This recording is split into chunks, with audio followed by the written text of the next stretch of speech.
Hello बच्चों, आज हम लोग डिस्कस करेंगे variation of conductivity and molar conductivity with concentration. तो सबसे पहले जानते हैं कंडक्टिविटी होता क्या है। तो आप देखें, कंडक्टिविटी या फिर इसका दूसरा नाम क्या है, स्पेसिफिक कंडक्टेंस। और ये होता है it is the conductance of all the ions present in per unit volume of the solution. ठीक है, जितने भी आयंस प्रेजेंट हैं किसी पर्टिकुलर सॉल्यूशन में, उस आयंस की वजह से जो हमारा कंडक्टिविटी आएगा, जो कंडक्टेंस आएगा, उसको हम लोग बोलेंगे कंडक्टिविटी। अब देखिए यहाँ पे क्या फ़र्क होता है।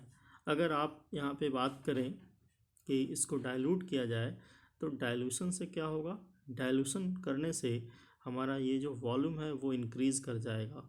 और जब ये वॉल्यूम इंक्रीज़ कर जाएगा तो पर यूनिट वॉल्यूम जो हमारा नंबर ऑफ़ आयंस है, नंबर ऑफ़ पार्टिकल्स है, वो हमारा डिक्रीज़ कर जाएगा।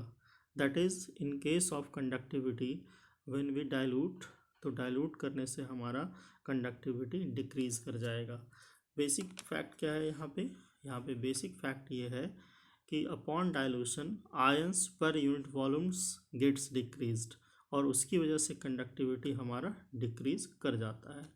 चलिए अब देखते हैं यहाँ पे नेक्स्ट है हमारा कि मोलर कंडक्टिविटी किस तरीके से वेरी करता है कंसंट्रेशन के साथ। तो हम लोग बात करेंगे यहाँ पे मोलर कंडक्टिविटी की। सबसे पहले तो मोलर कंडक्टिविटी होता क्या है। तो molar conductivity basically it is the conductance of all the ions produced by the ions present in 1 mole of electrolyte.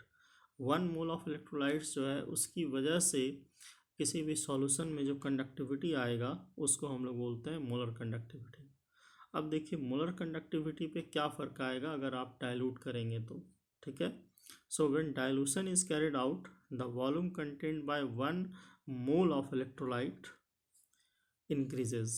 मतलब जब आप डाइल्यूट करेंगे तो डाइल्यूशन से क्या होगा हमारा, ये हमारे पास सॉल्यूशन है, ये देखिए इस सॉल्यूशन में आप ऑब्जर्व करेंगे, इस सॉल्यूशन में जब आप इसको डाइल्यूट कर रहे हैं, ये 1 मोलर सॉल्यूशन है किसी भी इलेक्ट्रोलाइट का, तो क्या होगा, वॉल्यूम इंक्रीज़ करेगा।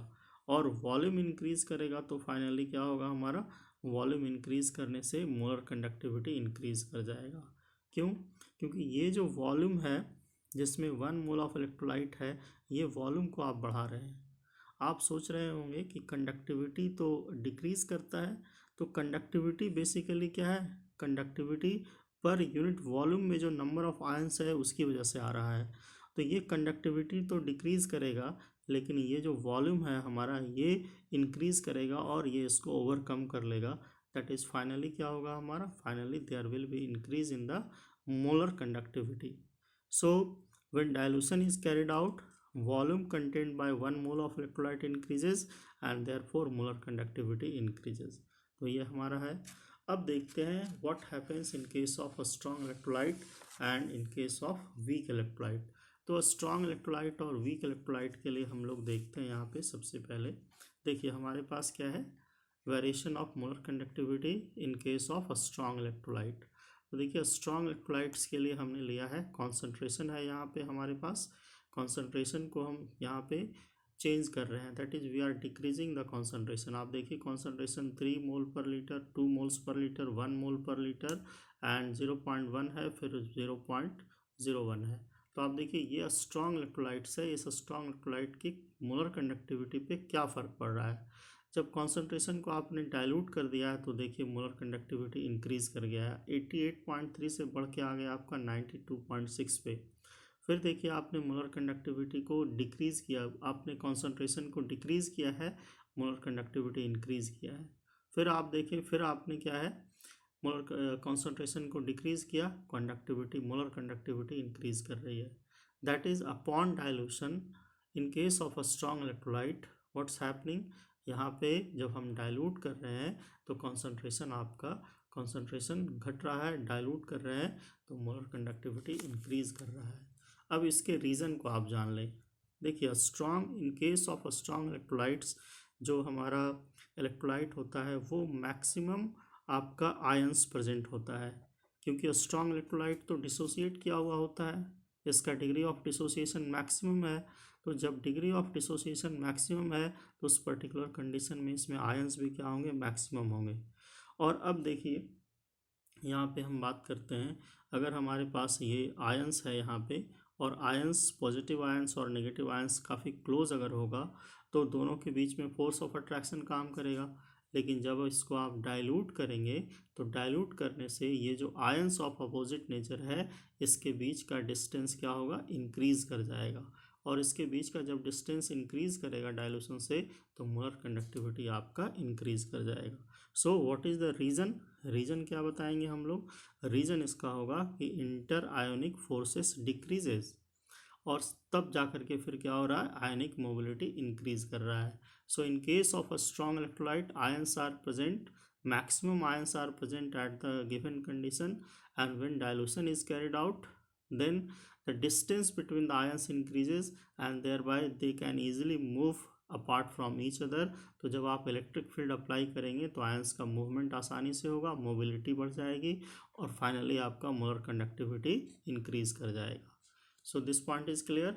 Now the next point is कि अब देखते हैं कि फर्दर अगर हम डाइल्यूट करते रहें तो क्या होता है। सपोज कर लीजिए हमारे पास सॉल्यूशन था, सपोज कर लीजिए ये आपके पास सॉल्यूशन है, इसको आपने डाइल्यूट किया, फिर आपने इसको डाइल्यूट किया, फिर आपने इसको डाइल्यूट किया, तो मोलर कंडक्टिविटी इंक्रीज कर रही है।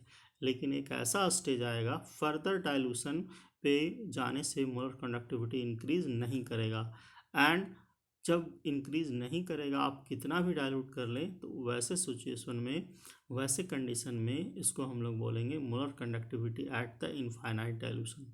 सो when dilution is continued then what will happen, a final stage is obtained जहाँ पे फर्दर मोलर कंडक्टिविटी में इंक्रीज नहीं होता है, और जब मोलर कंडक्टिविटी फर्दर नहीं इंक्रीज होगा तो उस मोलर कंडक्टिविटी को कहा जाता है लिमिटिंग मोलर कंडक्टिविटी और molar conductivity at infinite dilution. ठीक है, चलिए इसके ग्राफ को भी देख लीजिए। In case of a strong electrolyte, ये देखिए इन केस ऑफ स्ट्रॉन्ग इलेक्ट्रोलाइट है हमारे पास, ये कंसंट्रेशन है और ये मोलर कंडक्टिविटी का एक्सिस है। आप देखिए जब कंसंट्रेशन को आप कम कर रहे हैं तो मोलर कंडक्टिविटी क्या हो रहा है, इंक्रीज करता चला जा रहा है। So in case of a strong electrolyte when we decrease the concentration और when we dilute the molar conductivity increases and finally it reaches up to its maximum point which is called as the molar conductivity at infinite dilution। इसको आप बोलेंगे this is the molar conductivity at infinite dilution। चलिए यहाँ पे आपको next video में बताएंगे कि स्ट्रॉन्ग इलेक्ट्रोलाइट्स और वीक इलेक्ट्रोलाइट के केस में क्या क्वेश्चन आता है। चलिए देखिए नेक्स्ट है हमारा variation of molar conductance of weak electrolyte with dilution. तो इसमें देखिए हमारे पास डेटा है, आप डेटा को गौर कीजिए, कंसंट्रेशन है आपका और ये एक वीक इलेक्ट्रोलाइट लिया हुआ है। ये देखिए वीक इलेक्ट्रोलाइट के केस में क्या हो रहा है, कंसंट्रेशन को आप डिक्रीज कर रहे हैं और फाइनली देखिए आपका कंडक्टिविटी क्या हो रहा है, मोलर कंडक्टिविटी इंक्रीज कर रहा है और फाइनली देखिए ये यहाँ 14.3 तक आ गया है। सो when dilution is carried out what happens in case of weak electrolyte, in case of weak electrolyte there also occurs increase in the molar conductivity। तो यहाँ पे रीज़न क्या है, यहाँ पे रीज़न बहुत सिंपल है।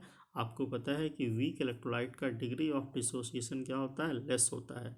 जब इसको आप डाइल्यूट करते हैं तो डाइल्यूट करने के बाद आपका इसका डिग्री ऑफ डिसोसिएशन बढ़ जाता है, और डिग्री ऑफ डिसोसिएशन बढ़ेगा इसका मतलब नंबर ऑफ आयंस जो है वो आपका क्या हो रहा है, सिस्टम में इंक्रीज कर रहा है, और नंबर ऑफ आयन सिस्टम में इंक्रीज करेगा तो फाइनली मोलर कंडक्टिविटी इंक्रीज करेगा।